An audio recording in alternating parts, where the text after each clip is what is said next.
그 교회를 중심으로 주님을 섬길 수 있도록 은혜를 베풀어 주심을 감사합니다. 오늘도 하나님의 귀한 진리를 따라서 주님의 몸된 교회를 중심으로 신앙생활하는 것이 무엇인지를 같이 나누려고 하오니 주님 이 시간 함께하여 주시고 거룩한 성령으로 인도해 주시며 하나님의 귀한 뜻을 따르게 도와주시옵소서. 예수님 이름으로 기도드립니다. 아멘. 할렐루야. 이제 오늘부터는 교회 중심적인 생활에 대해서 같이 나누도록 하겠습니다. 우리가 하나님의 일에서 자라가는 것뿐만 아니라 또 하나님의 뜻과 목적이 무엇인지를 아는 삶을 살고 또 우리의 신앙적인 모든 면에서 하나님이 기뻐하는 뜻을 이루는 그런 신앙생활을 하려면 우리 신앙생활이 교회 중심적인 생활이 되어야 됩니다. 자, 이제 오늘 이제 왜 교회 중심적인 신앙생활을 해야 되는지에 대해서 같이 나눌 거예요. 교회가 뭔지를 알아야 되고 교회의 중요성이 뭔지를 알아야 되고 그 교회를 향한 하나님의 뜻이 뭔지를 알아야 교회 중심적인 신앙생활을 할 수밖에 없는 이유에 대해서 말씀합니다. 이제 마태복음 16장에 보면 베드로가 신앙 고백하잖아요. 너희가 나를 누구라고 하느냐라고 말씀하셨을 때 질문했을 때 베드로가 주는 그리스도시요 살아계신 하나님의 아들입니다. 그때부터 이제 베드로의 이름을 반석이라고 부르고 그 반석 위에 내 교회를 세우겠다 이렇게 말해요. 내 교회를 세우겠다. 그러니까 베드로가 반석이 아니고 베드로가 고백한 신앙 고백이 반석이에요. 그 예수님에 대한 고백이잖아요. 예수님이 반석인데 그 예수님에 대한 신앙 고백 위에 교회를 세우겠다. 그 말은 베드로가 고백한 그 신앙 고백을 하는 사람들을 교회를 세우겠다 그 말이에요. 신앙 고백, 베드로가 고백한 그 신앙 고백을 하는 사람들을 내 교회로 삼겠다. 이게 주님이 내 교회라고 했으니까 내 교회를 내가 세우겠다고 하잖아요. 교회는 사람이 세우는 게 아니고 주님이 세우는 것인 줄 믿습니다. 그러니까 주님이 세운 교회니까 우리 신앙생활이 자연히 뭐를 중심으로 이루어져야 되는 거예요? 교회를 중심으로 이루어져야 되는 거예요. 그걸 이제 구체적으로 이제 같이 나누려고 합니다. 자, 거기 1번 같이 읽겠습니다. 시작. 우리 신앙생활은 교회 중심적인 신앙생활입니다. 아멘. 자, 교회 중심적인 생활이 될 수밖에 없는 이유를 첫 번째 이제 근거로 요한일서 1장 3절 내용을 보면 사도 요한이 자기가 보고 경험한 그리스도의 복음을 전하는 목적을 두 가지로 딱 얘기해요. 한번 읽어보겠습니다. 시작. 우리가 보고 들은 말을 너희에게도 전함은 너희로 우리와 사귐이 있게 하려 함이니 우리의 사귐은 아버지와 그의 아들 예수 그리스도와 더불어 누림이라. 아멘. 사도 요한이 이렇게 말. 내가 이 복음, 내가 경험했고 만난 예수 그리스도의 복음을 전하는 이유는 두 가지. 사귐 때문입니다. 신앙과 구원은 하나님과의 사귐이거든요. 근데 여기서 말하면 복음을 전하는 목적이 두 가지 사귐 때문이라고 말씀하고 있어요. 첫 번째는 뭐라고 말씀하냐면 우리의 사귐은 아버지와 그의 아들 예수 그리스도와 더불어 누림이라. 다시 말하면 예수 그리스도의 복음을 전해서 구원하는 목적은 하나님 아버지와 예수 그리스도와 더불어 사귀는 삶을 살게 하기 위한 것이다 이 말이에요. 그래서 사도 바울이 전한 복음이나 사도 요한이 복음 전하면 너희를 구원하신 이유는 자나깨나 주와 함께 살게 하려 하십니다. 그 말은 여기 사귐이라고 표현한 거잖아요. 그러니까 신앙생활의 본질은 예수 그리스도 안에서 하나님 아버지와 사귐, 친밀한 교제인 줄 믿습니다. 그러면서 또 한 가지 사귐이 뭐예요? 또한 우리와 사귐이 있게 하려 합니다. 예수 그리스도 안에서 하나님 아버지와 사귐. 또 한 가지는 우리가 다시 말하면 예수 그리스도를 믿음으로 구원받은 성도들끼리 사귀는 삶을 살아간다. 그 성도들끼리 사귀는 삶을 다른 말로 표현하면 뭐예요? 교회 중심적인 생활이에요. 이제 오늘 나중에 이제 하겠지만 우리 신앙은요 교회와 함께 자라가는 거예요. 다시 말하면 예수 그리스도 안에 부르심을 받아서 하나님 아버지와 교제하고 하나님과 사귀는 삶을 사람들, 그 그 성령 안에서 하나님과 친밀히 교제하는 그 은혜를 받은 사람들이 또 그 길이 사귀는 삶을 통해서 자라가는 거예요. 그러니까 신앙이 자라려면 혼자 신앙생활 아무리 열심히 해도 안 자라요. 교회 중심적인 생활을 해야 돼요. 교회 중심, 그걸 나누는 거예요. 자, 그걸 이제 예수님은 어떻게 표현했냐면, 자, 요한복음 17장 21절 보세요. 예수님 이렇게 표현합니다. 시작. 아버지여, 아버지께서 내 안에, 내가 아버지 안에 있는 것 같이 그들도 다 하나가 되어 우리 안에 있게 하사 세상으로 아버지께서 나를 보내신 것을 믿게 하옵소서. 아멘. 예, 여기서 보면 예수님은 뭐라고 하냐면 아버지께서 내 안에, 내가 아버지 안에. 예수님은 항상 요한복음 5장부터 12장까지 보면 자기 스스로 하는 게 아무것도 없다고 그러잖아요. 항상 자기 안에 계신 아버지와 교제함으로 그분이 말씀하시고 가르쳐주는 대로 말하고 행동하고 그러잖아요. 그렇게 사귐 있는 것 같이, 내가 아버지와 사귀는 것 같이 너희를 구원하신 이유는 너희도 예수 그리스도 안에서, 우리 안에서 사귐으로 뭐가 되게 하려 함이라? 하나가 되게 하려 함이라, 이렇게 말하고 있어요. 이렇게 사귐으로. 예수님의 표현이에요. 그러니까 교회를 중심으로 예수 그리스도 안에서 은혜를 받은 사람들이 그 은혜를 같이 나누면 사귐의 삶을 통해서 자라게 하시고, 그래서 교회 중심적인 생활이 돼야 되는 것임을 보여주고 있습니다. 거기 읽으면 좀 정리가 됩니다. 자, 시작. 성경은 우리의 신앙을 한마디로 사귐이라고 요약합니다. 그 사귐은 가장 먼저 하나님과의 사귐이고 다른 하나는 서로와의 사귐입니다. 특히 사도 요한은 우리의 신앙을 먼저 우리와 사귐이라고 말한 다음 우리의 사귐은 아버지와 그의 예수 그리스도와 더불어 누림이라고 말하고 있습니다. 여러분, 만약에 아버지와 예수 그리스도와 사귐은 없고 우리끼리 사귀면 그 뭐예요? 그냥 친교단체예요. 반드시 하나님 아버지와 사귀는 사람들이 함께 사귀는 거예요. 그러니까 그 교제는 하나님 아버지와의 교제를 통해서 받은 은혜를 나누면서 교제해야 되는 거예요. 그래서 서로 받은 은혜를 나눌 때 교회 중심적인 생활이 되고, 그럴 때 교회가 우리 신앙이 성장하는 것임을 말하고 있습니다. 자, 계속해서 읽겠습니다. 시작. 예수님은 그것을 요한복음에서 하나님과 예수님이 친밀히 교제 가운데 온전히 하나이신 것 같이 우리가 서로 하나가 되어 예수님 안에 거하는 것으로 표현하셨습니다. 이것이 성경이 말하는 우리의 신앙생활입니다. 다시 말해서 우리 신앙생활은 철저하게 교회 중심적인 신앙생활입니다. 그래서 사도 바울은 가는 곳마다 사람들에게 복음을 전해서 그들로 하여금 단순히 예수님을 영접하고 구원을 얻도록 한 것만이 아니라 빌립보 교회, 고린도 교회, 갈라디아 교회 등 여러 교회를 세웠습니다. 자, 왜 예수 그리스도의 복음을 전해서 구원받은 사람들을 모아서 그 지역마다 갈라디아, 빌립보, 고린도 지역에 모여서 교회를 세운 이유가 뭐겠어요? 그들끼리 모여서 뭐하라고? 사귐, 교제해서 함께 교제, 예수 그리스도한테 교제하는 삶을 살게. 그렇게 여러분, 교회는 모여야 교회가 되는 거예요. 구원받은 사람들이 모일 때 그 모임을 교회라고 하는 거예요. 안 모이면, 모여서 예수님의 사랑 가운데 모여서 교제하지 않으면 그건 교회가 아니에요. 자, 계속 이제 그 나옵니다. 한번 넘겨보시죠. 자, 그러면 두 번째 교회의 성격 첫 번째 시작. 교회는 건물이 아니라 성도들의 모임입니다. 아멘. 예, 이건 뭐 계속 예리기 때문에 모임. 그러니까 모일 때 교회를 이제 표현할 때 에클레시아라고 그래요. 에클레시아, 헬라어로 에크 밖으로부터 불러내다, 이런 뜻이에요. 에클레시아, 밖에 있는 세상 가운데 있는 사람을 불러내서 모인 거예요. 이게 뭐예요? 교회. 밖에 있는 사람들을 불러서 하나님의 은혜와 섭리 안에서 택한 자들을 밖으로부터 불러서 모이게 한 이 모임을 뭐라고요? 교회라고 하는 거예요. 모이지 않으면 그러니까 교회가 될 수가 없는 거예요. 자, 그걸 얘기하는 거예요. 자, 거기 두 번째 단부터 뭐 처치란 말도 주의 집이란 뜻이에요. 모임, 교회.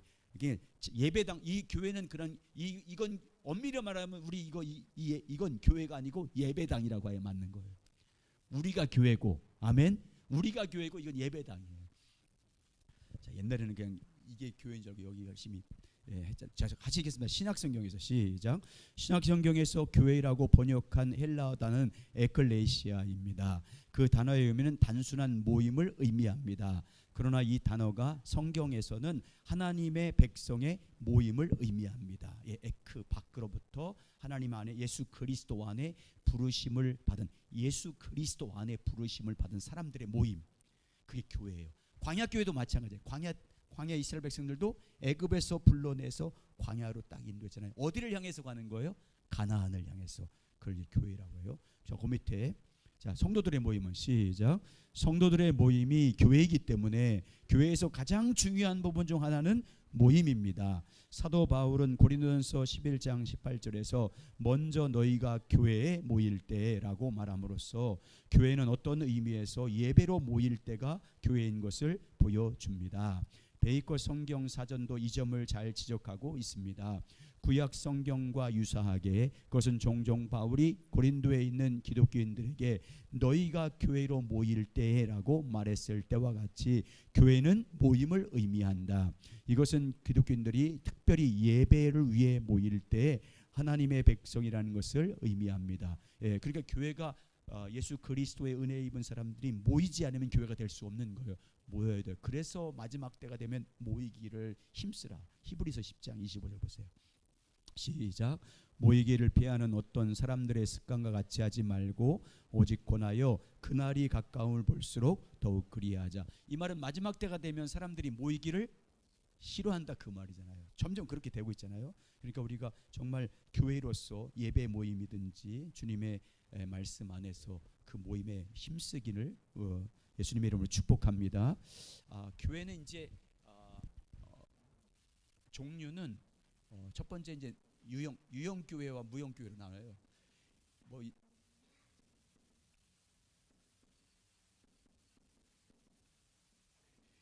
유형 교회는 보이는 교회 이렇게 안 보이는 교회인데, 다시 말하면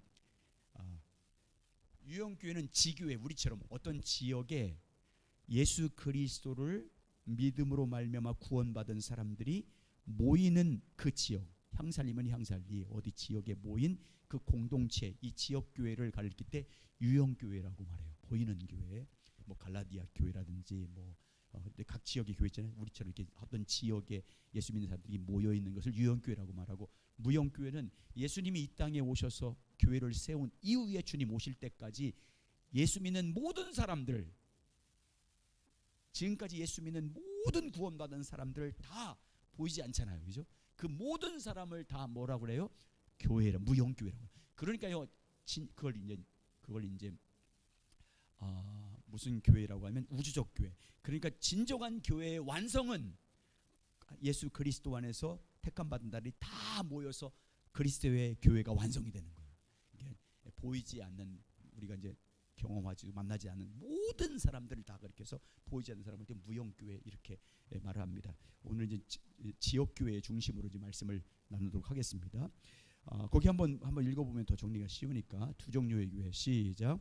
성경이 말하는 교회는 성도들의 모임 공동체인데 유형교회와 무형교회의 두 종류가 있습니다. 유형교회는 현재 눈에 보이는 성도들의 모임입니다. 무형교회를 다른 말로 지역교회라고 부릅니다. 성경에서 한 지역에 있는 모든 성도들을 교회라고 부르면서 그런 경우 예루살렘에 있는 교회, 고린도에 있는 교회, 데살로니가인의 교회 등으로 불렀습니다. 또 다른 곳에서는 브루스길라와 아굴라의 집에서 모이고 있던 것 같은 집으로 모이는 성도들의 모임을 교회라고 불렀습니다. 초대교회는 그러니까 교회 건물이 있던 거예요. 개인 집이었어요. 초대교회는 개인 집이었어요. 큰 귀족 중에 한 사람이 예수 믿으면 그 집, 큰 집에 회당도 있으니까, 건물이 있으니까 그 안에서 같이 모였습니다. 그래서 이제 그걸 지교회라고 말합니다. 고린도전서 16절 17절 시작. 아시아의 교회들이 너희에게 문안하고 아굴라와 브리스가와 그 집에 있는 교회가 주 안에서 너희에게 간절히 문안하고. 자, 무형교회 시작. 무형교회는 예수님이 다시 오실 때까지의 모든 구원받은 성도들 전체를 의미합니다. 무형교회를 다른 말로 우주적 교회라고 부릅니다. 유기체로서 그렇게 되고요. 그다음 이제 우리가 꼭 인식하고 믿고 확실하게 갖고 있을 것은요, 세 번째 읽겠습니다. 시작. 하나님이 하나님의 교회를 세우십니다. 아멘. 예, 교회는 누가 세우시는 거예요? 하나님이 세우신다는. 이거 정말 중요해요. 하나님이 교회를 세우시고 하나님이 그 교회를 세워가시고 그 교회를 완성해 가신다. 이걸 철저하게 고백해요. 우리가 이 신앙 고백이 있어야 교회가 누구의 교회예요? 하나님의 교회. 그러니까 하나님의 교회라, 하나님이 세운 교회라는 이런 인식이 있어야 바르게 신앙생활을 할 수 있습니다. 그래서 교회 중심적 생활이 될 수 있어요. 자, 어찌 그 밑에 교회는 시작. 교회는 전적으로 하나님이 주도권을 잡으시고 세우시는 하나님의 교회입니다. 아까 마태복음 16장 18절 같이 읽겠습니다. 시작. 또 내가 내게 이르노니 너는 베드로라. 내가 이 반석 위에 내 교회를 세우리니 음부의 권세가 이기지 못하리라. 베드로가 고백한 그 신앙 고백 그 위에 그 고백한 사람들을 내 교회로 삼겠다. 주님이 내 교회를 세우겠다 이렇게 하잖아요. 여러분 정말 교회는 주님의 교회인 줄 믿습니다. 주님의 교회. 교회는 주님께서 세우신 주님의 교회. 내 교회를 내가 세우리라. 그래서 사도 바울이 쓴 모든 서신은 모든 어느 지역에 있던 교회든지 다 뭐래요? 하나님의 교회다. 하나님의 교회다 이렇게 말해요. 자, 고린도전서 1장 2절 시작. 고린도에 있는 하나님의 교회. 예, 거기까지. 예,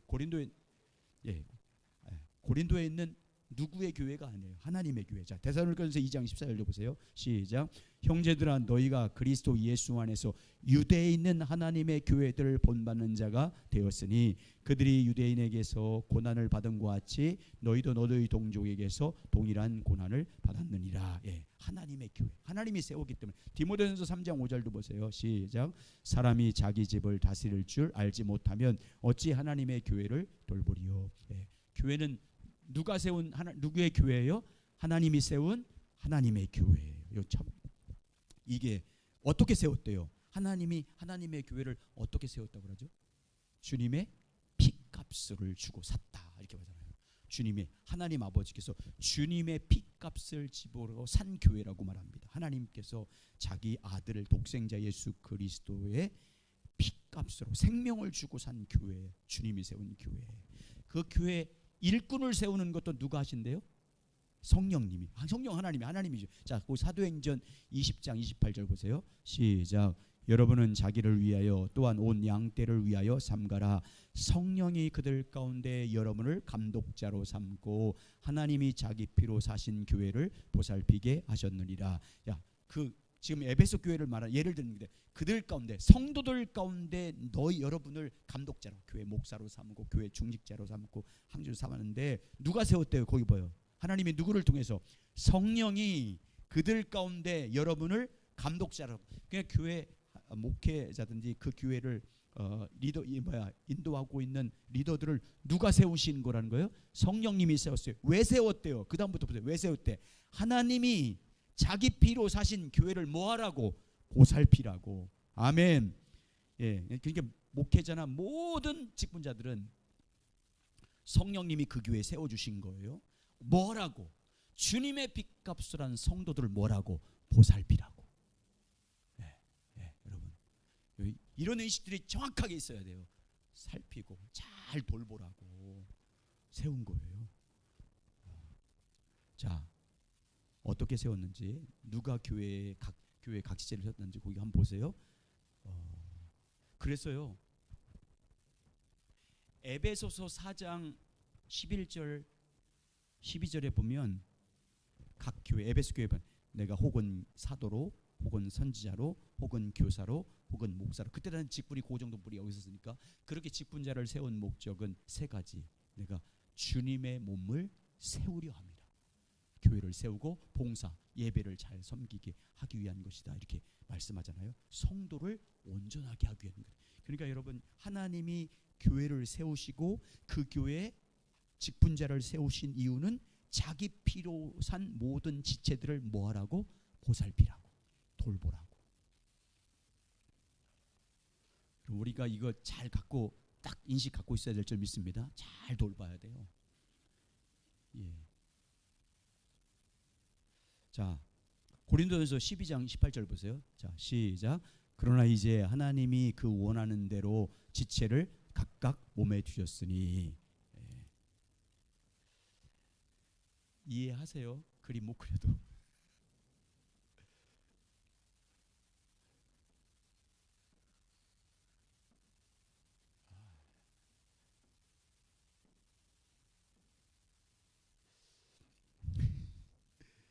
몸이에요. 몸. 누구의 몸이에요? 그리스도의 몸. 그리스도의 몸을 뭐라고 그래요? 교회라고 그래요. 교회의 뭐래요? 각 지체를. 각 지체가 누구예요? 우리들이에요. 우리들. 각 지체를 그리스도의 몸이 되도록 붙여놓은 거예요. 우리를 주님의 몸 안에 우리 각 지체를 어떻게 해요? 각 지체, 우리 몸 안에 지체가 우리 눈, 코, 입, 코, 손발 다 있지만 속에 보이지 않는 것도 더 많잖아요. 이런 수많은 지체들을 주님의 몸, 거기 뭐라고 어떻게 표현하냐면 하나님이 원하시는 대로. 그러니까 여러분 각자를 택했으니까 어떤 저런 사람이 우리 교회에 왔어 이렇게 하면 안 돼요. 하나님이 원하신 대로 붙여놓은 거예요. 아멘. 하나님이 원하는 사람 붙여놓은 거예요. 각 지체를. 그거 보세요. 그러나 이제 하나님이 원하신 대로 지체를 각각 주님의 몸이 되도록 세웠다, 두셨다 이렇게 말하고 있어요. 자, 교회에 두신 거예요. 주님의 몸인 교회에 두신 거예요. 각 지체가. 그러니까 보세요. 이거 보세요. 요 각 지체 하나가 교회가 될 수 있는 거예요? 될 수 없는 거예요? 없는 거예요. 각 지체가 모여야 뭐가 되는 거예요? 교회가 되는 거예요. 자, 읽겠습니다. 계속. 자, 예수님은 시작. 예수님은 내가 내 교회를 세우리라고 말씀하셨습니다. 교회는 예수님이 세우시는 예수님의 교회입니다. 교회는 구원받은 하나님의 백성들의 모임인데 구원의 단계에서부터 하나님의 주권자가 역사가 없으면 가능하지 않습니다. 주님의 교회의 주인은 하나님이십니다. 하나님이 각 지체를 교회에 두십니다. 그리고 성령님이 교회의 일꾼들을 세우십니다. 왜 하나님이 교회를 세워요? 그리고 각 지체를 둬요? 교회 일꾼을 세웁니다. 성령님이. 왜 성령님이 일꾼을 세운대요? 각 지체들을, 교회의 지체들을 뭐하라고? 돌보라고. 자, 여러분 삼위일체 하나님이 이렇게 역사해서 교회가 되는 거예요. 그러니까 하나님의 관점에서 어디에 하나님이 가장 중요한 하나님의 눈이 가 있겠어요? 교회. 교회 중심적인 생활을 해야 되는 거예요. 교회 중심적인 생활이라는 의미를 같이 나눌 거예요. 그 다음 장 넘겨보세요. 4페이지 이렇게 볼 때 한번 읽어볼게요. 시작. 이렇게 볼 때 우리는 교회가 얼마나 전적으로 삼위일체 하나님께서 주도권을 잡으시고 세우시는 삼위일체 하나님의 교회인가를 분명하게 볼 수 있습니다. 그러니까 교회는 삼위일체 하나님이 이렇게 세우신 거예요. 그러니까 각 지체들은, 특히 직분자들은 교회에 잘 세워질 수 있도록 각 지체들을 섬기고 돌보는데 열심히 있는 하나님의 백성이 되어야 될 줄 믿습니다. 여러분 여기 질문해 보면 여러분 지금까지 무엇이 교회라고 생각했습니까? 자, 여러분은 지금까지 누가 실제적으로 교회의 주인이라고 생각합니까? 하나님입니까? 누굽니까? 담임 목사입니까? 교회 개척 멤버입니까? 장로회장입니까? 하나님이 주인인 교회가 되어야 될 줄 믿습니다. 하나님이 주인 교회가 돼. 이 인식이 너무너무 중요해요. 여러분 교회는 하나님이 세우시는 하나님의 교회라는 인식이 올바로 있어야 교회를 사랑할 수 있어요. 하나님이 세운 교회라는 걸 때 정말 교회 각 지체를 사랑할 수 있다고요. 한 영혼 한 영혼을. 여러분 항상 생각하세요. 교회라고 할 때 우리를 꼭 각 지체가 모인 우리라는 걸 항상 인식하세요. 그 지체들을 세우신 분이 하나님이라는 분명한 하나님의 교회라는 인식을 갖고 있어야 한 영혼 한 대 할 때 주님을 사랑하는 마음으로 사랑하게 되는 거예요. 이 인식이 있어요. 하나님의 교회로 각 지체를 세웠다는 이 인식이 없으면요 함부로 해요. 함부로. 절대 그러면 안 돼요. 이거 정말. 그래서 주님은 각 지체 지극히 작은 자에게 한 것이 누구에게 한 거래요? 나한테 한 것도 이렇게 하잖아요. 잘하든 못하든. 자, 거기 한번 읽어보세요. 교회가 시작. 교회가 하나님이 세우시는 하나님의 교회라는 올바른 인식이 우리에게 여러 가지 면에서 매우 중요합니다.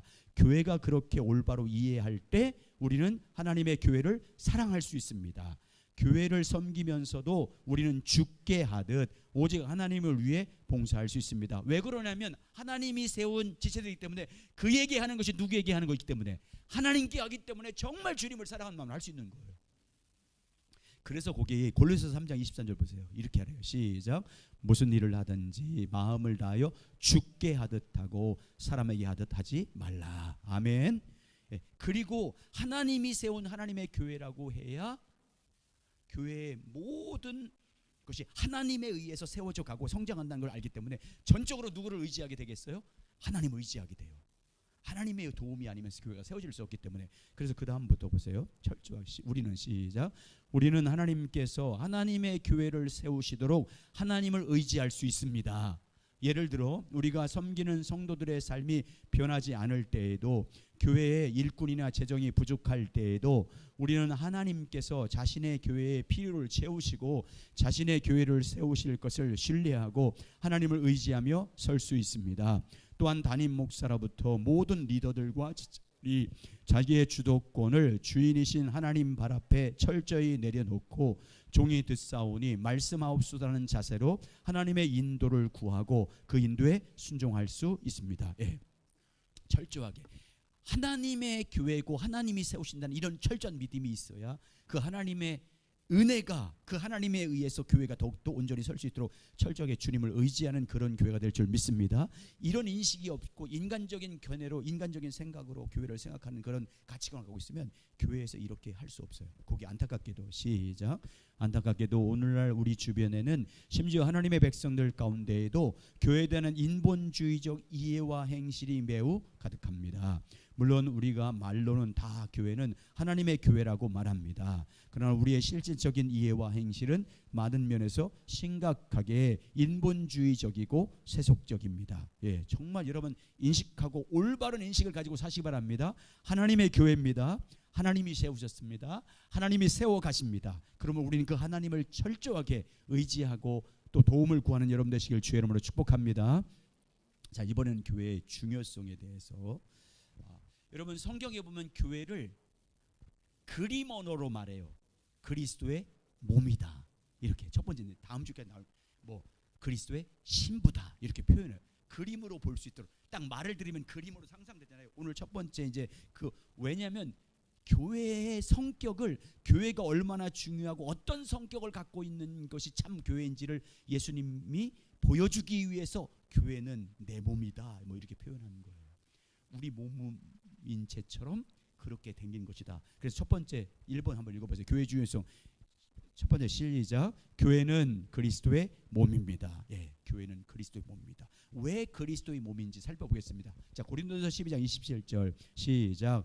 너희는 그리스도의 몸이요 지체의 각 부분이라. 이거예요. 너희는 그리스도의 몸인데 이 전체를 가리켜 그리스도의 몸이라고 교회라고 하는 거예요. 거기에 너희는 뭐라고요? 각 지체다. 이렇게 말씀하고 있어요. 자, 넘겨보시기 바랍니다. 5페이지. 자, 그러면서 골로새서 1장 18절 읽어보세요. 자, 우리 몸은 우리들 각 지체들의 모임인데 몸. 자, 골로새서 1장 18절 시작. 그는 몸의 교회의 머리시요 그는 근본이시요 죽은 자들 가운데 먼저 나신 이시니 친히 말에 으뜸이 되려 함이라. 머리를 누구래요? 예수 그리스도. 여러분 병원에 가면 팔 없는 사람도 있고 다리 없는 사람도 다 있어요. 근데 머리 없는 사람은, 머리 없으면 어떻게 돼요? 죽어요. 교회는 머리신 예수 그리스도를 이렇게 붙어 있지 않고 그분과 교제하지 않고 그분을 따르고 그분에게 순종하지 않으면 죽은 교회예요. 이미 그 교회는 아니에요. 교회는 여기 지체들이 없어도 돼요. 한 사람만 있어도 돼. 그리스도에게 붙어있는 사람만 있으면 돼요. 그런데 아무리 많아도 그리스도에게 붙어있지 않으면 그건 교회예요? 아니야.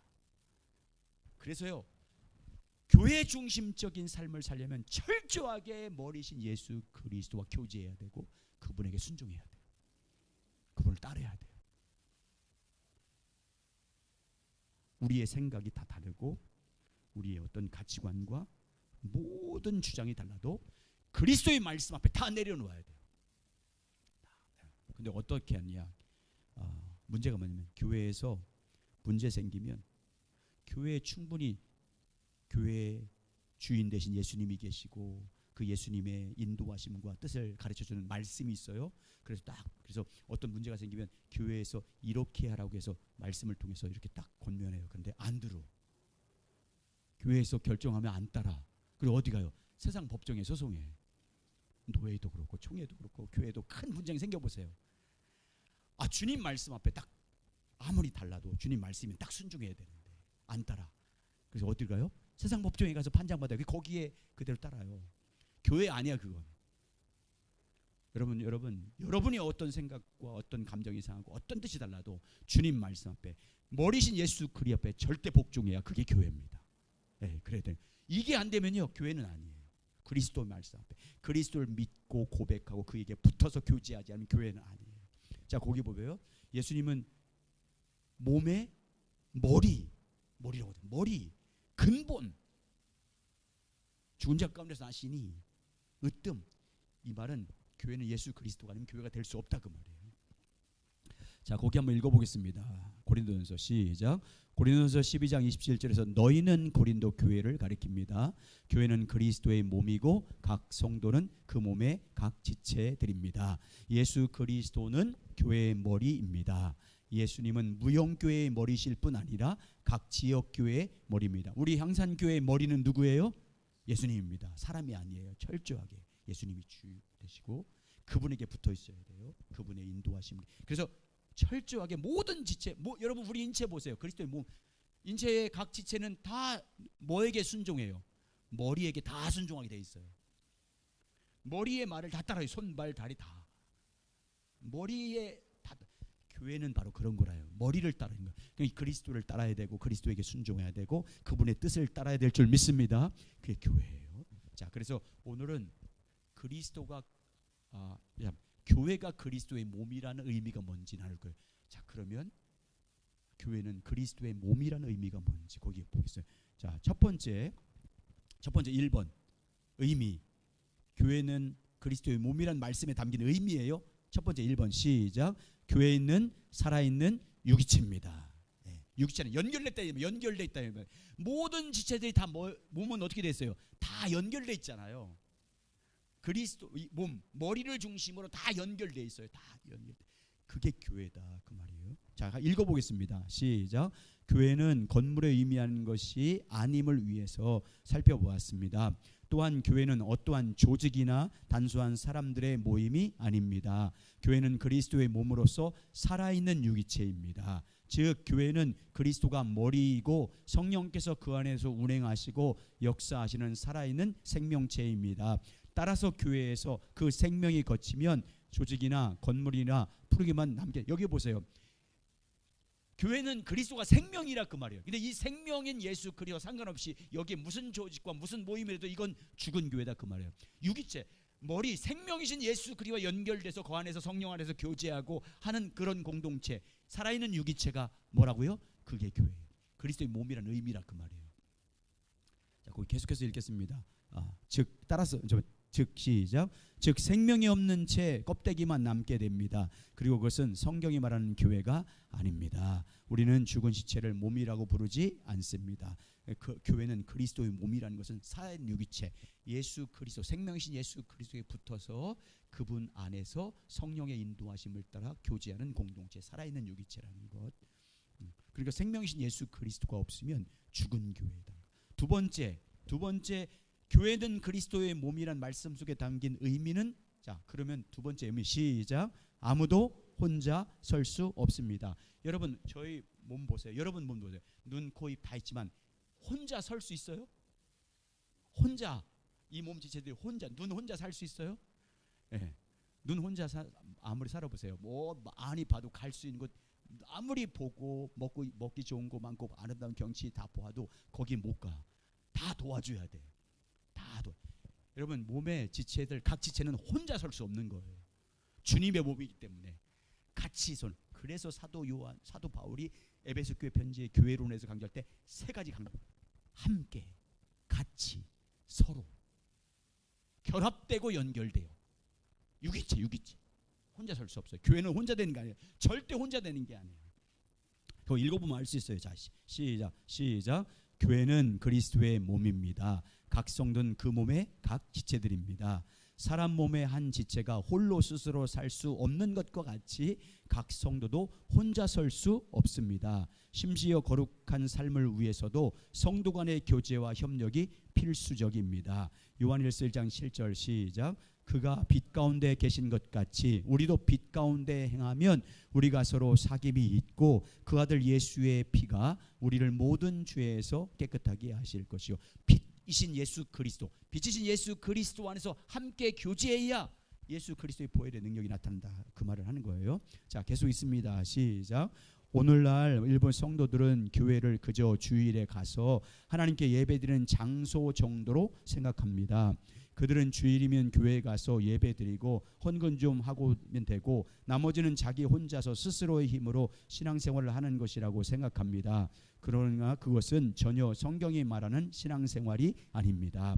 그리고 그러한 방식으로 하나님과 진정으로 동행하는 승리의 삶을 살 수 없습니다. 혼자 살 수 없어요. 그러니까 이런 거예요. 각 지체들이 이런 거예요. 교회는 혼자 살 수 없다. 그 말은 각 지체들이 생명신 예수 그리스도와 교제함을 통해서 받은 은혜를 모든 지체가 함께 모아야 되는 거예요. 교제하는 거예요. 그래야요 이 몸이 자라는 거예요.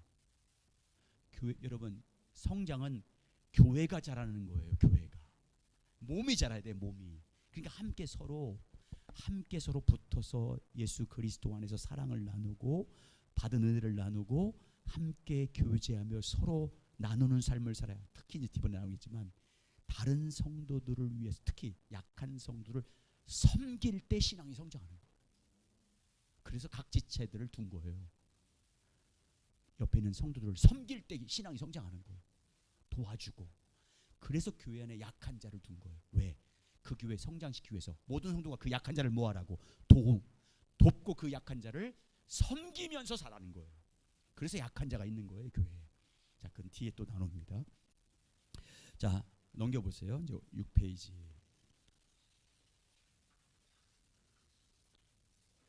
자, 세 번째는요. 교회는 그리스도의 몸이라는 그 말씀 속에 담긴 의미가 뭐냐면 셋째. 자, 시작. 모든 지체들은 서로를 필요합니다. 아멘. 자, 보세요. 우리의 지체는요. 눈이면 눈 스스로, 눈은 자기를 위해서 살지 않아요. 자, 눈이 봐요. 그러면 눈이 봐요. 보는 곳으로 가려면 다른 지체들이 다 모아야 돼요. 도와줘야 돼. 뭘 먹고 싶어요. 그러면 입을 위해서 뭐가 도와줘야 돼? 손이 도와줘야 되고 발이 도와줘야 되고 다 도와줘야 돼요. 여러분 교회 모든 지체는 다 필요한 거예요. 예, 지체들이 다 필요하잖아요. 눈, 코, 입 다 서로 도와야 몸이 온전해지는 것처럼 여러분 교회는 서로를 필요로 하는 거예요. 서로를. 아멘. 서로를 필요한 거예요. 서로의 도움이 필요한 거예요. 우리는. 그래서 온전한 사람이 없어요. 다 부족하고 약점이 돼. 서로 필요를 채워주라고. 그러니까 사랑은 뭐냐면 내가 원하는 집사님에게 원하는 걸 주는 게 아니에요. 또 집사님이 원하는 걸 주는 게 아니에요. 성령 안에서 집사님에게 필요한 걸 채워주는 거예요. 이 사람 필요한 거. 하나님이 그냥 집사님이 생각하는 그 필요가 아니라 성령 안에서 하나님이 원하신 그 필요가 있어요. 그래서 주님과 교제가 중요해요. 그 필요를 채워주는 거예요. 여러분이 원하는 걸 주는 건 사랑이 아니잖아요. 그 사람이 필요한 게 뭔지를 주는 게 사랑이잖아요. 그거 하는 거예요. 그게 지체.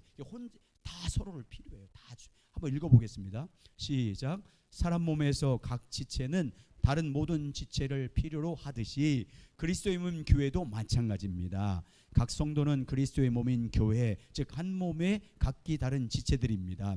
그래서 자신의 영적 성장, 영적 보호, 하나님의 뜻을 분별하는 것, 하나님의 뜻이 자신 안에서 그리고 자신을 통해서 이루어지는 것 등 모든 면에서 각 성도들은 다른 성도를 필요로 합니다. 각 성도는 이 점을 분명히 인식할 필요가 있습니다. 영적 성장이든지 우리 믿음의 성장이라든지 모든 신앙생활에 필요한 것은 혼자 할 수 있는 게 아니고 각 성도들의 필요를 따라서 함께 연합해서 이루어가는 거라 그 말이에요. 자, 고린도전서 12장 17절과 27절 보면 더 잘 설명되어 있습니다. 시작. 만일 온 몸이 눈이면 듣는 곳이 어디며 온 몸이 듣는 곳이면 냄새 맡는 곳인 어디냐. 그러나 이제 하나님이 그 원하시는 대로 지체를 각각 몸에 두셨으니 만일 다 한 지체뿐이면 온 몸이 어디냐. 이 지체는 많으나 몸은 하나니라. 내 눈이 손더러 내가 너희 쓸 데가 없다 하거나 또한 머리가 발더러 내가 너에게 쓸 데가 없다 하지 못하리라. 여러분 생각해 보세요. 눈만 온몸의 지체가 눈만 있으면 얼마나 징그럽겠어요? 네. 우리는 그래도 다 조화가 있잖아요. 눈도 있고 코도 있고 다 여러분 아름답게 조화를 이루고 있어요. 네. 그렇게 거울 보면서 만족하고 계시죠? 예. 왜 웃으세요? 얼마나 여러분 자기 거울 앞에서 하나님이 너는 정말 아름답게 창조했구나. 자기를 축복하시기 바랍니다. 예, 그렇게 하셔야 돼요. 여러분 다 조화롭게 만들었어요. 서로 필요한 거예요. 서로 필요한 거예요. 여러분 꼭 그렇게 여러분 교회는 주님의 몸이라 그 말은 모든 지체가 서로 다 뭐하다고요? 필요한 거예요. 모든 지체가 다 필요한 거예요. 자, 그래서 여기서부터 읽어보세요. 시작. 여기에서 매우 중요한 부분은 서로에 대한 사랑의 섬김입니다. 하나님께서 각자에게 준 은사대로 서로를 섬기는 것입니다. 고린도서 12장 25절 시작. 몸 가운데서 분쟁이 없고 오직 여러 지체가 서로 같이 돌보게 하셨느니라. 여러분 모든 지체가 필요해요. 교회는 한 몸이랑 지체가 필요해요. 그래서 서로 뭐 하는 거예요? 이제 서로 섬기는 거예요. 섬긴다 그 말 다른 말은 서로 돌보는 거예요. 같이. 여러분 같이 돌보는 거예요. 같이. 얼마나 아름답겠어요. 이러면 할렐루야. 서로 필요한 존재임을 알고 서로 사랑으로 섬기고 그리고 돌봐주고. 그러면 여러분 그렇게 해야 하나님이 그 교회를 자라게 하는 거예요. 자라게 하시는 분 누구예요? 하나님이에요. 하나님이 자라게 해요. 그리스도 장성한 분량까지. 그런데 어떻게 할 때 성도가 서로 필요를 알고 서로 사랑으로 섬기고 서로 돌봐줄 때 주님이 자라게 하는 거예요. 근데 그렇게 하지 않아 보세요. 안 자라게 해요.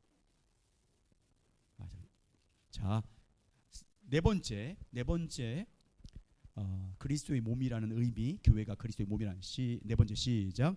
모두가 필요할 뿐 아니라 모두가 중요합니다. 아멘. 여러분 우리 몸에서 눈만 중요한가요? 다 중요한가요? 다 중요해요. 다 중요합니다. 제가 이제 어제 저는 그냥 혼자서 저기 여기 마당 이렇게 긁고 하는 거 좋아해서 여기 이제 그게 목재 잠든 거 있어가지고 이렇게 하다 보니까 여기 몸에 여기 손바닥에 조그만 나무가 찔렸어요. 그러면 여기만 아파요? 전체가 다 느껴요? 예, 전체 한 몸이기 때문에. 예. 그래서 여러분 정말 모두가 중요한 줄 믿습니다. 지체 다 중요해요. 왜 중요해요? 하나님의 교회 예수의 피값으로 샀기 때문에 중요한 거예요. 그죠? 피값으로 샀기 때문에 중요한 거예요. 그래서 다 필요하고 다 중요한 거예요. 주님 피값으로. 자, 같이 읽겠습니다. 시작. 고린도 교회는 은사에 대해서 자기들 나름대로의 기준을 정해놓고 은사를 가지고 서로 비교하면서 어떤 사람은 그것으로 인하여 우월감을 가지고 다른 사람들을 멸시하고 어떤 사람은 그것으로 인하여 열등감을 가지고 있었습니다. 자, 이런 거예요. 고린도 교회는 은사가 많았어요. 근데 은사가 많은데 병 고치는 은사, 능력 행하는 은사, 영분별의 은사, 말씀의 지식의 은사, 방언 은사. 근데 어떤 일이 벌어지냐면 은사끼리 서로 비교하는 거예요. 그러면서 손만 대면 능력을 행하는 은사 받은 사람이 방언 받은 사람하고 막 무시하는 거예요. 너는 능력도 없는 것이 입으로만 그 알아듣지 못하는 말로 떠드냐? 여러분 은사 자기를 위해서 주라고 했어요. 자기 자랑을 위해서 다른 성도 섬기라고 줬어요. 다 자기를 위해 준 거예요. 은사는요 다 교회 다른 성도들 세워주라고 준 거예요.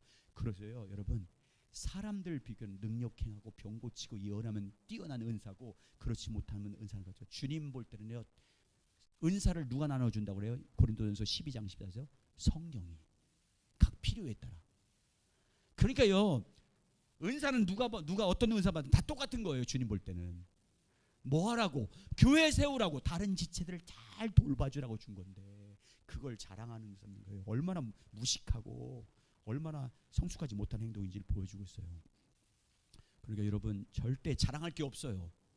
어떤 은사 받든 어떤 능력이 나타나는 자랑할 게 없는 거예요.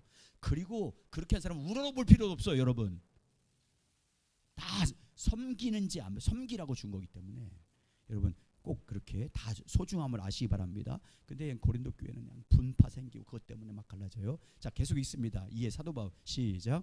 이에 사도 바울은 각 성도는 그리스도의 몸의 각 지체로서 모두가 요긴하고 모두가 중요한 것을 강력하게 말하고 있습니다. 그는 오히려 연약하게 보이는 지체가 때로는 더 요긴하고 덜 귀한 지체가 더 귀한 것들 입혀준다고 말하면서 교회에서는 우월감이나 열등감의 자리 없이 모두가 소중하다는 점을 강조합니다. 자, 고린도서 12장 21절 25절 시작. 눈이 손들어 내가 너 쓸데없다 하거나 또는 머리가 발들어 내가 너를 쓸데가 없다 하지 못하리라. 그뿐 아니라 더 약하게 보이는 몸의 지체가 도리어 요긴하고 우리 몸에 덜 귀히 여기는 그것들을 더욱 귀한 것들로 입혀주며 아름답지 못한 지체는 더욱 아름다운 것을 얻으리로. 그런즉 우리의 아름다운 지체는 그럴 필요가 없느니라. 오직 하나님이 몸을 고르게 하여 부족한 지체를 귀중함을 더하사 몸 가운데 분쟁이 없고 오직 여러 지체가 서로 같이 돌보게 하셨느니라. 여러분, 정말 몸이라는 의미는 뭐냐면 그리스도의 몸 보세요. 여러분 보세요. 제가 다리가 다쳤어요. 그러면 다리가 다치면 몸은요 아무리 딴 데 뛰어나도 뛰어난 부분이 앞장서 나가잖아요. 어디에 맞춰요? 다 다리에 맞춰. 이렇게 요게 맞춰. 다 템포를 맞춰.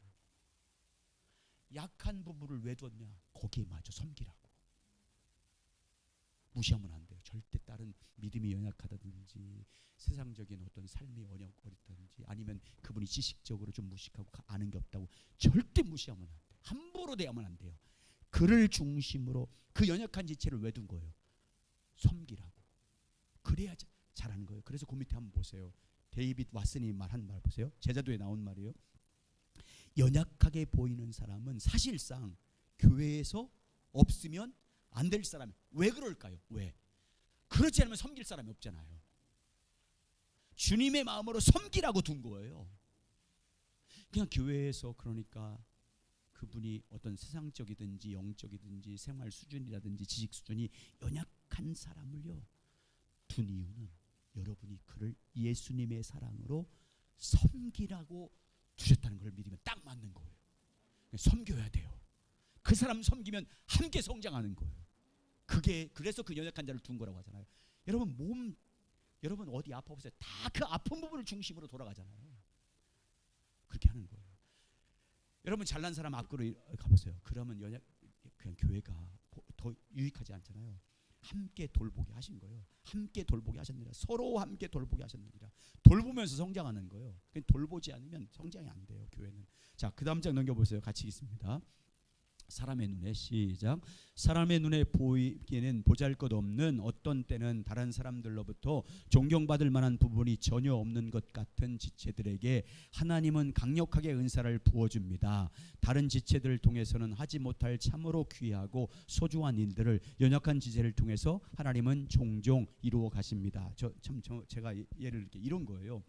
여러분, 하나님은 외모, 그 사람이 연약하고 어떤 외모를 통해서 연약하다고 사용하지 않고요. 여러분, 연약한 자에게 하나님은 능력을 부어서 강한 사람을 부끄럽게 하시는 줄 믿습니다. 그러니까 여러분 가운데, 우리 교회 가운데 연약한 자를 무시하면 안 돼요. 왜? 하나님이 그에게 은혜를 주고 능력을 줘서 그를 통해서 놀랍게 일할지 모르잖아요. 제가 신학교 때 외모로 판단하는 그런 경험이 있었어요. 이제 신학교 때는 신학교 막 들어와서는 잘 모르잖아요. 그래서 이렇게 봤을 때, 지금은 안 그래. 그때 그랬다는 얘기예요. 지금도 그러는 얘기는 아니에요. 그때 보니까 내가 볼 때 그때 당시에 약간 약간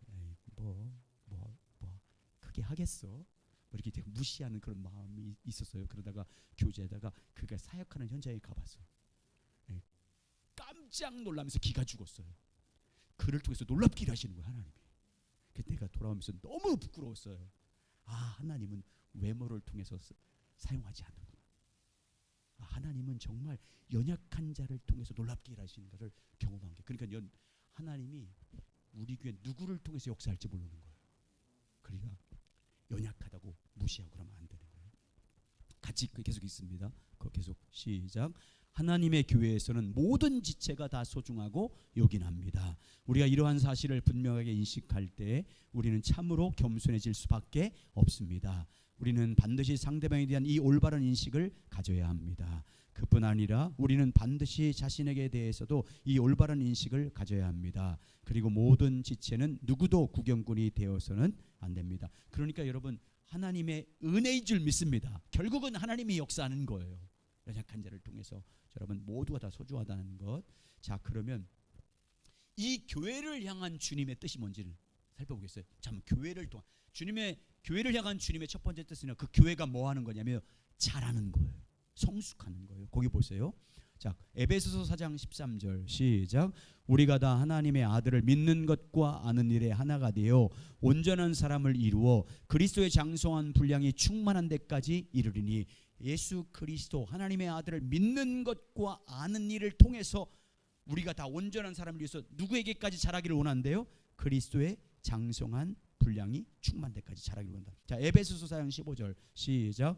오직 사랑 안에서 참된 것을 하여 범사에 그에게까지 자랄지라. 그는 머리니 곧 그리스도라. 교회를 향한 하나님의 뜻은 그렇게 뭐 하는 거예요? 교회를 향한 하나님의 뜻은 뭐예요? 그 교회가 뭐라는 거예요? 자라는 거예요. 누구에게까지? 그리스도에게까지. 머리신 그리스도에게까지. 예를 들면 이런 거예요. 예수님이 하나님 아버지의 뜻을 따르기 위해서 십자가에 어디까지 복종했어요? 죽기까지. 거기까지 자라는 게 주님의 뜻이에요. 교회가 주님의 뜻을 위해서 죽기까지 복종하는 그 믿음 나가는, 그렇게 자라기를 원하는 거예요. 교회가 자라기를 원하는 거예요. 자, 그러면 어떻게 자라가는지 보세요. 어떻게 자라는지 보세요. 자, 근데 교회가 자라는데, 그리스도의 장성한 분량까지 자라는데 어떻게 해야 자랄 수 있다고 주님 말씀하냐면 성경이 말하는 거예요. 에베소서 4장 16절. 어떻게 해야 교회가 자라는데, 이렇게 자라는 거예요. 교회는 시작.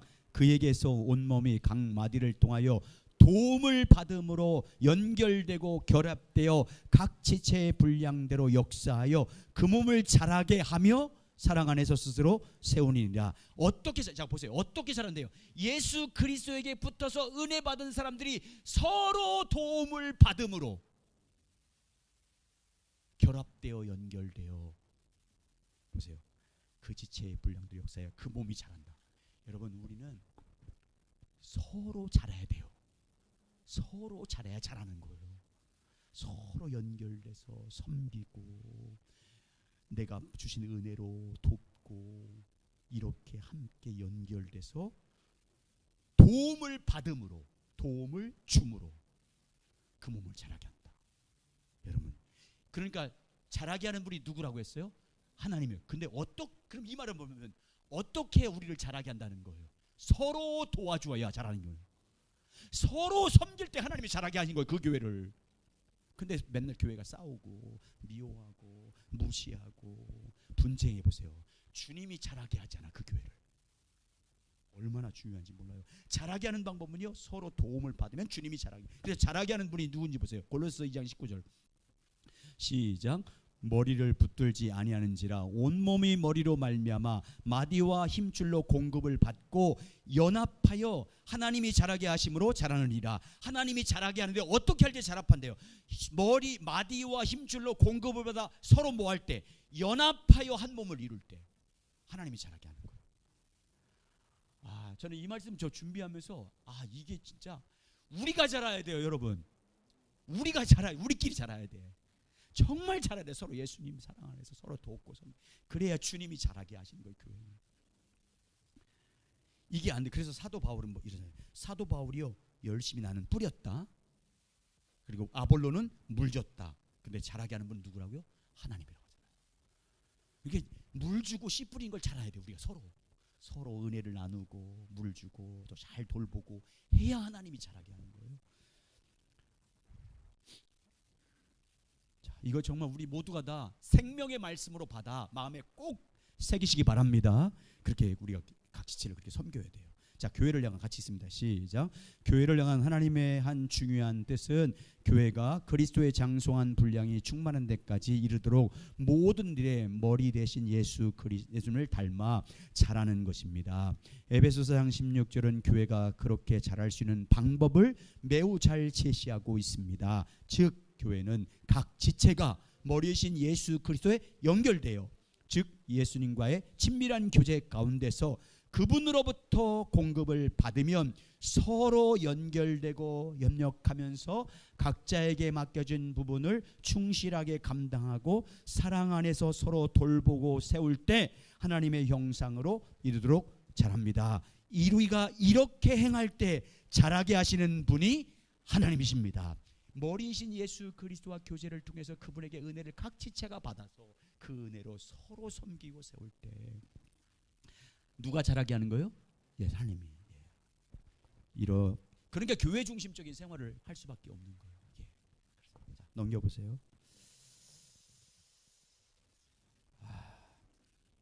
난 가끔씩 이게 아쉬운 거는 성경 공부를 해야 뭘 구체적으로 이렇게 나눠야 하잖아요. 그래서 성경 공부에 더 많이 나오셔야 돼요. 홍보 좀 하세요. 이제 수요일 성경 공부는 이제 계속해서 단계적으로 계속해서 나갈 건데 다음부터는 이제 더 이렇게 더 많이 참석할 수 있도록 이렇게 해서 이렇게 같이 나눠야 그래야 교회는 이렇게 함께 세워가는 거구나. 같이 그래서 하나님 공감대를 이루고 서로 기도하면서 하나님의 은혜를 구하고 부르짖으면서 우리가 부족한 것들을 하다고 비판하고 정죄하는 거냐 어떻게 하면 도와서 같이 일으켜 나갈까 그렇게 해야 되잖아요. 서로 부족하니까 저도 너무 부족하. 그래 도와줘야 되잖아요. 도와줘야 돼요. 함께 저도 마찬가지. 그래야 교회가 되는 거잖아요. 자, 그다음 6번 읽습니다. 6번 시작. 한 몸으로 서로 연결되고 결합되는 것이 중요합니다. 왜? 그래야 주님이 자라게 하니까. 그래야 주님이 자라게 하니까. 그래서 연결되고 서로 결합되는 게 중요합니다. 시작. 교회는 그리스도의 몸일 뿐 아니라 한 몸이기 때문에 영적 성장 등 자신의 유익을 위해서뿐 아니라 교회를 통해서 하나님의 뜻이 이루어지기 위해서도 서로 연락되고 결합되는 것이 매우 중요합니다. 만약 사람의 몸이 각 부분은 있는데 그것이 각기 떨어져 있다면 어떻겠습니까? 그것은 몸이 아니라 시체 조각들입니다. 그 안에서 어떤 생명도 있을 수 없고 그것을 가지고 어떤 일도 할 수 없습니다.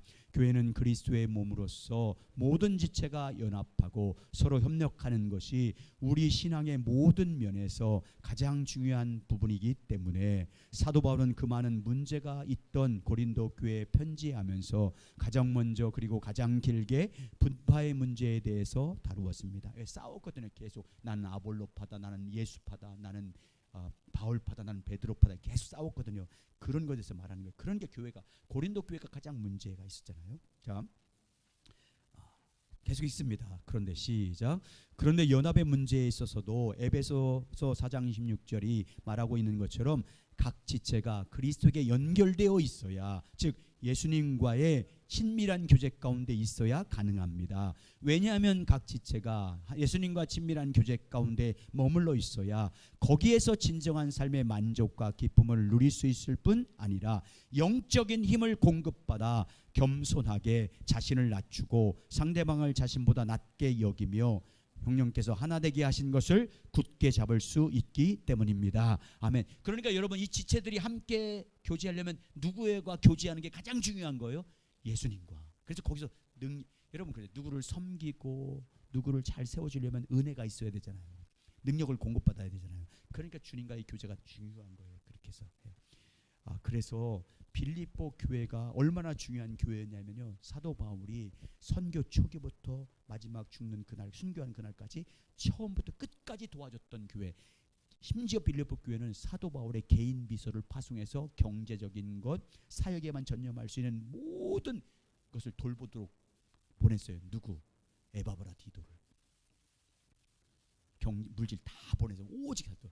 근데 그 빌립보 교회에 문제가 생겼어요. 두 집사가 싸웠어. 당파로 딱 갈라져. 그래서 이렇게 건면하는 거예요. 보세요. 빌립보서 2장. 너희는 이렇게. 빌립보 교회는 영적으로 굉장히 수준 높은 교회거든요.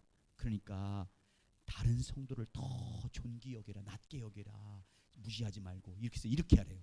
빌립보서 2장 1절에서 5절 시작. 그러므로 그리스도 안에서 무슨 권면이나 사랑의 무슨 위로나 성령의 무슨 교제나 군이나 자비가 있거든 마음을 같이하여 같은 사랑을 가지고 뜻을 합하며 한 마음을 품어 아무 일에든지 다툼으로 허영으로 하지 말고 오직 겸손한 마음으로 각각 자기보다 남을 낮게 여기고 각각 자기 일을 돌볼 뿐더러 또한 각각 다른 사람의 일에 돌보아 나의 기쁨을 충만하게 하라. 너희 안에 이 마음을 품으라. 곧 그리스도 예수의 마음이. 따라서 하시죠. 예수 그리스도의 마음이 생명입니다. 이 마음으로 섬겨야 문제가 안 생겨요. 그래서 예수 그리스도의 마음을 품으라고 계속 말하는 거예요. 예수 그리스도의 마음으로 잘 섬겨서 해야 됩니다. 그래서 교회는 7번이 중요해요. 교회는 바로 교회가 되려면, 온전한 교회가 되려면 철저하게 누구를 따라야 돼요? 예수 그리스도를 따라야 돼요. 거기 7번이 있습니다. 시작. 교회의 모든 면에서 머리이신 예수님의 인도와 지도를 따르는 것이 핵심이고 필수입니다. 예, 그리스도 예수 그리스도 그분의 교제를 통해서 그분의 인도하심을 따라야 되고 순종해야 몸이잖아요. 몸, 주님의 몸. 예, 그래야 잘합니다. 교회의 본질은 예수 그리스도입니다. 예수 그리스도 그분의 인도하심을 따라야 되고 그분의 가르침을 따라야 됩니다. 읽겠습니다. 시작. 교회는 한편으로 사람들의 모임입니다. 그러나 교회란 단순한 사람들의 모임이 아닙니다. 교회는 하나님이 세우신 하나님의 교회이고 성령이 그 안에 거하시고 교회의 머리는 예수님입니다. 그러므로 교회는 사역 등 교회의 모든 면에서 자신들의 의견과 생각을 내세울 것이 아니라 철저하게 예수님의 인도를 따라야 합니다. 초대교회는 그랬습니다. 머리에게 잘린 몸은 생각하기조차 싫은 끔찍한 것입니다. 교회에서는요, 자기 의견과 생각을 다 내려놓는 거예요. 자기 주장대로. 오직 누구를 따르는 거예요? 누구의 인도를 받는 겁니까? 예수님. 예, 철저하게 예수님 인도. 그래서 우리가 정말 주님이 부르짖어 간구할 때 모든 직분자와 모든 성도들이 주님의 뜻과 주님의 인도하심을 구해야 될 줄 믿습니다. 자, 그 다음 좀 넘겨보세요. 9페이지. 자, 따라서 교회는 하나님의 가족입니다. 예, 교회는 하나님의 가족입니다. 주님의 몸이, 이번엔 교회는 하나님의 가족. 이 부분을 나누겠습니다. 자, 에베소서 2장 19절 시작. 그러므로 이제부터 너희는 외인이 아니요 나그네도 아니요 오직 성도들과 동일한 시민이요 하나님의 권속이라. 이 권속이란 말은 가족이다 그 말이에요. 가족. 그래서 그 가족, 하나님의 가족으로 부르심을 받은 우리 모두는 다 하나님을 뭘로 불러요? 아버지라고 부르고, 그리고 그 성도들끼리는 뭐라고 그래요? 형제 자매라고 하잖아요. 거기서 보세요. 그래서 우리는 예수 그리스도를 영접하는 사람들, 요한복음 1장 12절 13절 시작.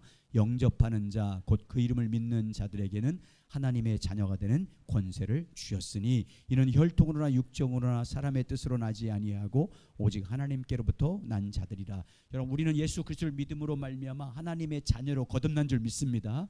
하나님의 자녀로, 하나님께로부터 거듭난 자녀. 그래서 우리 거듭난 사람들끼리 뭐라고 불러요? 형제들. 그래서 형제들아 형제들아. 자, 로마서의 16장 14절 시작.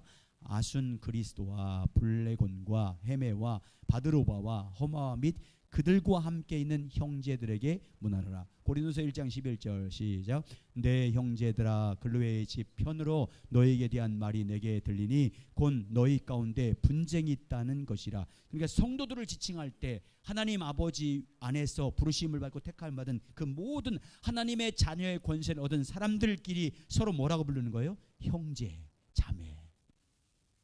그러니까 여러분, 형제자매라는 말이 가장 성경적인 말이에요. 형제자매. 형제자매는 가장 성경적인 말이에요. 서로 같이. 예. 그래서 이제 여러분, 형제자매들끼리. 자, 주님의 몸으로 부르심하는 형제자매들끼리 해야 할 일이 뭐예요? 서로 사랑하는 거예요. 그게 하나님이 원하시는 요구예요. 거기 보세요. 자, 요한일서 4장 7절 8절. 자, 그 형제들끼리 해야 할 일이 뭐냐면 핵심이 서로 같이 함께 서로 사랑하는 거예요.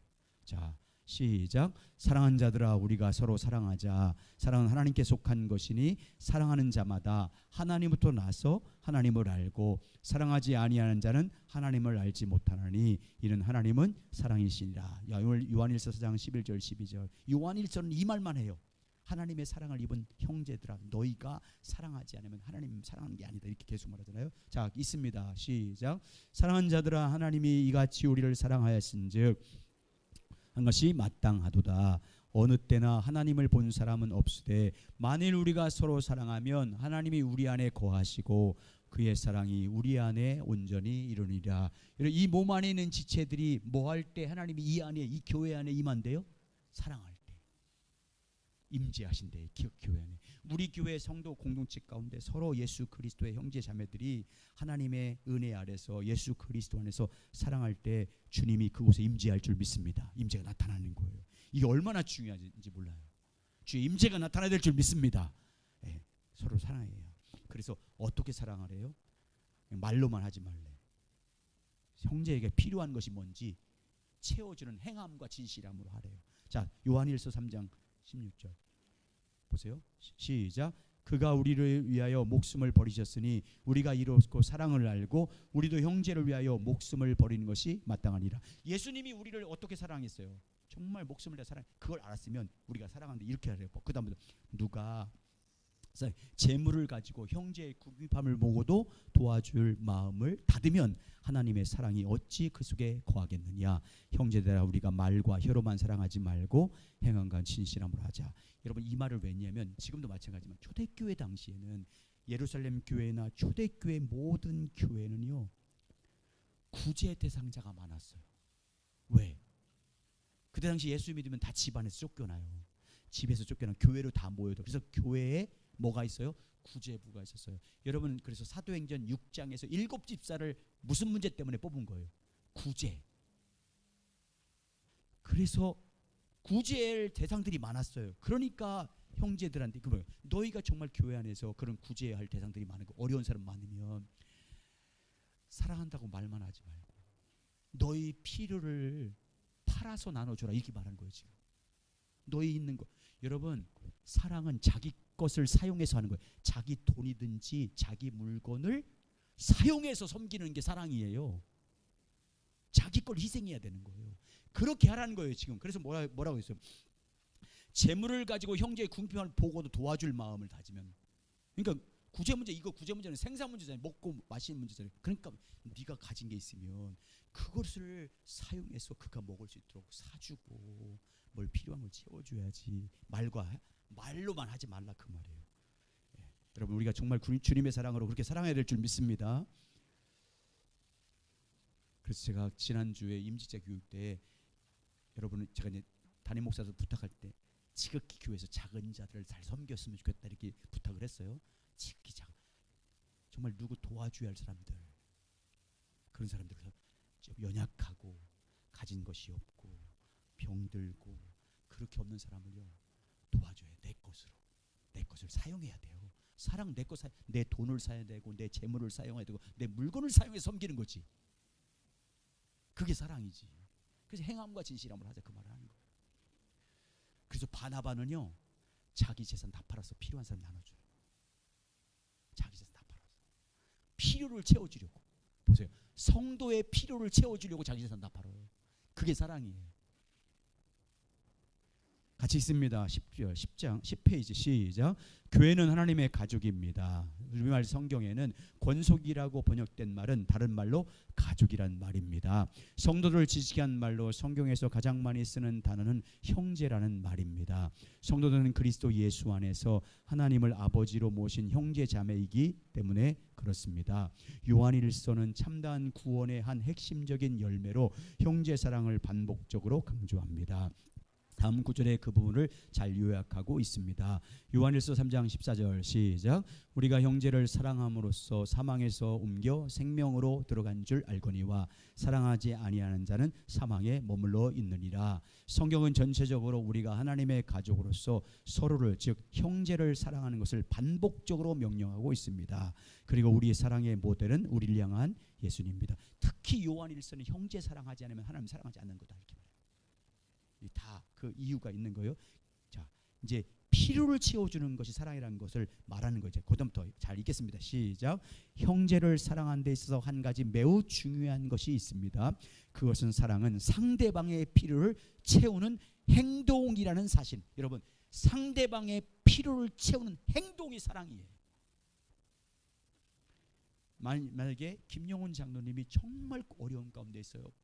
여러 가지. 그럴 때 내가 좀 있어요. 그럼 내 것을 가지고 형제의 필요를 채워주는 행동이 뭐예요? 그게 사랑이에요. 형제 사랑은 그렇게 하라는 거예요. 성도 지체들이 서로 같이 있습니다. 시작. 우선 사랑은 행동으로 하는 것입니다. 바꿔 말해서 그것이 행동으로 나타나지 않으면 그것은 진정한 사랑이 아닙니다. 사랑의 핵심적인 성격은 상대방의 필요를 채우는 것입니다. 예수님은 우리를 사랑하셔서 죄에 빠져 사탄의 노예가 되어 영원한 멸망을 향해 치닫고 있던 우리의 필요를 채우기 위해 자기를 부어 종의 형체를 이 땅에 오셔서 우리의 죄를 지고 십자가 위에서 돌아가셨습니다. 이와 관련하여 몇 가지 중요한 점이 있습니다. 자, 첫 번째, 시작. 상대방이 원하는 것을 해주는 것이 아니라 상대방의 필요를 채우는 것입니다. 여러분, 아까 얘기했잖아요. 사랑은 내가 원하는 것을 주는 게 아니에요. 첫 번째, 내가 누구를 사랑할 때, 부부관계도 마찬가지예요. 우리 이제 부부간에 장로님이 만약에 권사님에게 선물 때 내가 원하는 걸 줘야 되는 거예요? 권사님이 원하는 걸 줘야 되는 거예요? 장로님 그렇게 하세요? 그리고 맞아요, 그렇게 하는 거예요. 내가 원하는 걸 주는 건 사랑이 아니잖아요. 내 아내가 원하는 걸 주는 것처럼. 그리고 여기서 한 가지 더, 상대방 내 아내가 원하는 걸 주는 게 아니고 주님과의 관계에서 그 아내가 필요한 영적인 것이 뭔지를 주는 거예요. 그게 진짜예요. 그게 이제 그 얘기하는 거예요. 지금 두 번째, 시작. 상대방의 필요를 채우되 하나님의 인도를 따라 하나님의 자원을 해야 합니다. 그래서 우리 모두는 사랑할 수 있습니다. 여러분, 누구를 돕고 사랑하는 것도 여러분 그냥 감정이나 순간적인 생각을 하면 안 되고 성령의 인도하심을 받아야 됩니다. 아멘. 정말 충분히 기도해서 어떻게 도와줘야 될지 주님께 기도하고, 주님이 그러면 그때 깨닫게 해야 되지 그냥 내 감정대로 그냥 내 감정대로 하면 안 되는 거예요. 자, 그 다음 세 번째, 시작. 우리 모두가 사랑해야 합니다. 여러분 저 보세요. 사랑 받으려고 하면 안 돼요. 다른 성도부터. 성경은 절대로 사랑 받으라고 말을 하지 않아요. 사랑하라고 하지. 사랑 받으려고, 나 이렇게 필요한데 왜 나 사랑 안 해주지? 나 왜 위로 안 해주지? 그러한 위로하라고 하지, 사랑하라고 하지. 절대 그렇게 하지. 사랑 받으라, 위로 받으라 이런 말 하지 않아요. 그러니까 여러분, 뭘 받으려고 하지 마세요. 교회에서 다른 성도에게 뭘 받으려고 하지 말고 사랑하려고 하고 위로하려고 하라고 주려고 하시기 바랍니다.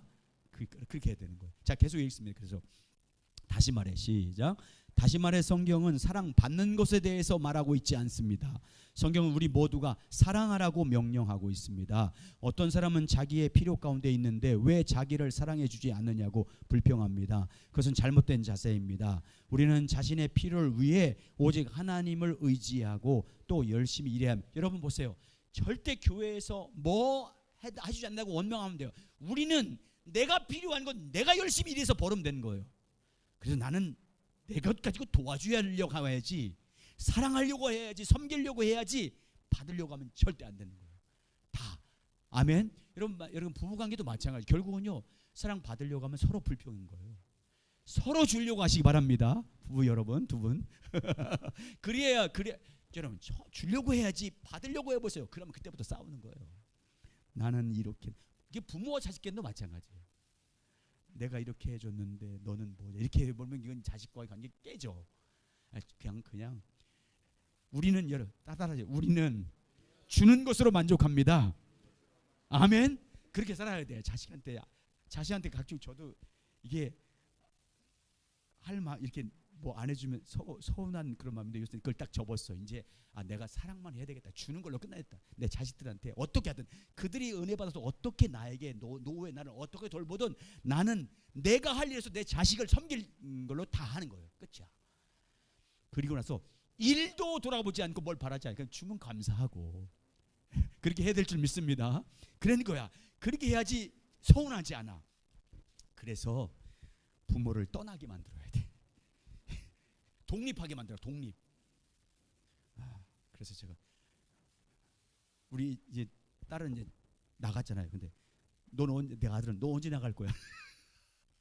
너 빨리 나가야지. 내보내야 돼. 그래서 여러분, 경제적으로 독립시키기 바랍니다. 도와주려고 하지 마세요. 그냥 딱 하면 네가 알아서 해. 이렇게 해야지.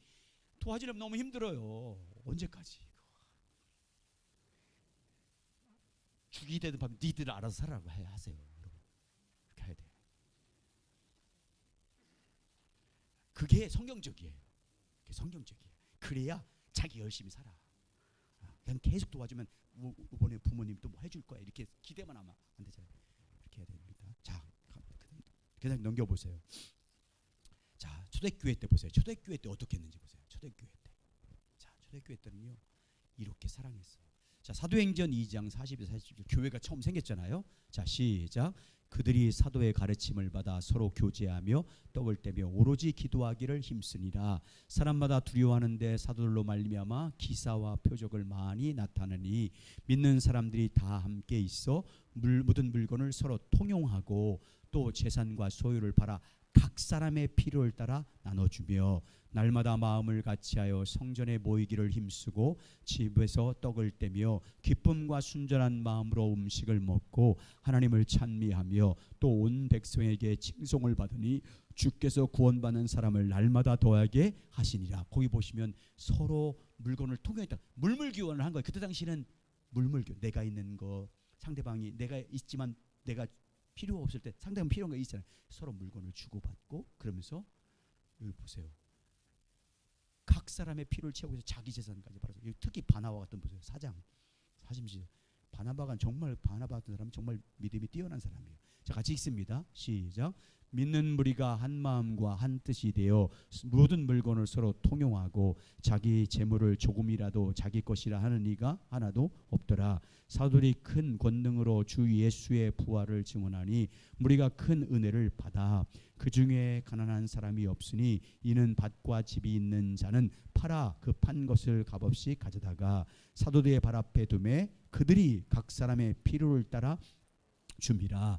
구브로에서 난 레이족 사람이 있으니 이름은 요셉이라 사도리라 일컬어 바나바라 번역하면 위로의 아들이라 하니 그가 밭이 있음에 팔아 그 값을 가지고 사도의 발 앞에 두니라. 예, 각 성도도 그때 구제의 문제가 심각했기 때문에 그들을 돕게 하기 위해서 나눠준 것을 볼 수 있습니다. 여러분 이렇게 교회는 머리신 예수 그리스도 그분과의 교제 각 지체가 교제해서 그 은혜와 사랑 안에서 서로 연결되고 결합되고 서로 도움으로 함께할 때 이렇게 사랑을 나눌 때 가장 이렇게 사랑하면 그 가운데 성령님이 역사하시는 거잖아요. 여러분 주님은요 여러분과 저에게 없는 것으로 섬기라고 하지 않아요. 내게 있는 것으로나.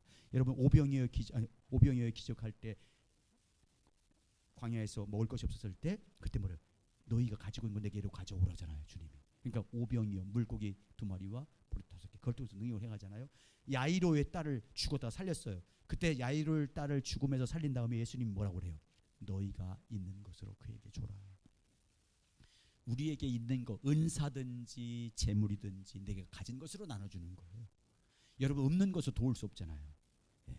그러니까 여러분 정말 우리는 사랑으로 내게 있는 은혜를 따라서 내게 주님이 주신 은혜를 따라서 항상 머리이신 예수 그리스도께서 은혜를 따라서 서로 섬기고 서로 도와주고 서로 결합되고 연결되고 사랑함으로 할 때 주님은 교회를 세워줄 줄 믿습니다. 그러니까 우리 신앙생활이 어디 중심이 돼야 되는 거예요?